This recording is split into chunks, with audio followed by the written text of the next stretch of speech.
রোদ জ্বলা দুপুরে সুর তোরে নুপুরে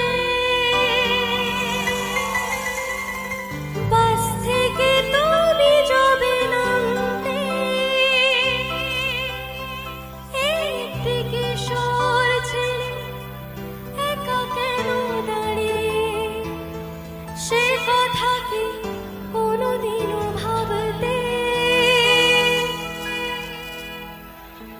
মনে পড়ে রবিরা